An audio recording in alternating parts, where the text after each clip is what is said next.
एक एमएलए बनता है, वो फिर एमएलसी बनता है, फिर राज्यसभा का सदस्य बनता है, और फिर जब वो लोकसभा का सदस्य बनता है तो 4 पेंशन लेता है। और आपसे कहा जाता है कि हम पेंशन नहीं देंगे, क्योंकि अंग्रेजी में 4 एडिटर बैठे हैं, वो आर्टिकल लिखते हैं कि गवर्नमेंट को ये बोझ नहीं उठाना चाहिए। वो पैसा जो सरकार आपके पेंशन में खर्च करती, वो पैसा किसको जाता है? 5 बड़े उद्योगपतियों को जाता है जब उनका धंधा चौपट हो जाता है।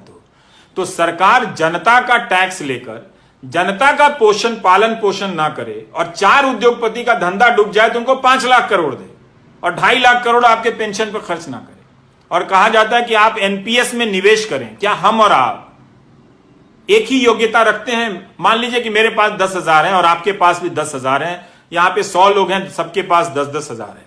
क्या सभी लोग बराबर क्षमता रखते हैं शेयर बाजार में निवेश कर अपने निवेश को बढ़ाने की? उनमें वो क्षमता है, दृष्टि है? मुझ में तो नहीं है, बहुत सारे लोगों में नहीं होगी। क्या उनको छोड़ा जा सकता है? इसलिए आपकी मेहनत की कमाई टूटती जा रही है, और यह प्रक्रिया चली आ रही है लंबे समय से। इसी का नतीजा यह हुआ है कि हम आज इस मोड़ पर पहुंचे हैं कि हमारी अर्थव्यवस्था ठप हुई है, नौजवान बेरोजगार हो गया है। तो आपकी जो नौकरी है वो व्यापक आर्थिक नीतियों से जुड़ी हुई है। अगर आप इसको नहीं लाएंगे बहस के केंद्र में, इसे मुद्दा नहीं बनाएंगे, इस पर आप अपने आप को नहीं आजमाएंगे, तो मेरे दोस्तों, ये बीच बीच में मेरी 40,000 की नौकरी, मेरी 50,000 सदस्यों की नौकरी, इसको लेकर आप लड़ते रह जाओगे, कोई फायदा नहीं होगा। 17 सितंबर को आपने इतना बड़ा आंदोलन किया, कोई फायदा नहीं हुआ। आप मेरी बात को सुनो, मेरे बारे में जो अफवाहें फैला रहे हैं वो फैलाते रहें।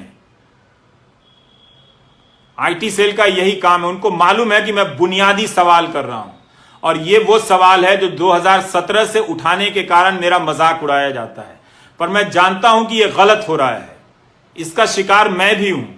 अगर अर्थव्यवस्था नहीं बढ़ेगी तो मेरी भी कमाई नहीं बढ़ेगी।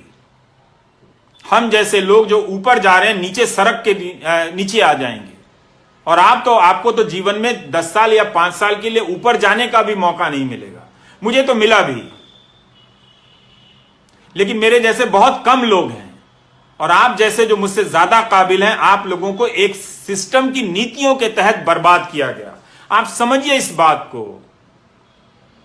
आपको जिसका भी समर्थक रहना है बनिए, लेकिन रोजगार के सवाल पर जुनून पैदा कीजिए, धर्म के सवाल पर नहीं, जाति के सवाल पर नहीं, वरना आप बेरोजगारी के दौर से गुजरते हुए बुढ़ापे में जाएंगे, और तब आपके लिए वो 1,000 रुपए सामाजिक सुरक्षा के लिए होंगे, जिसे प्रधानमंत्री ऐसे बताते हैं जैसे 1 करोड़ रुपए उनकी झोली में डाल दिया हो।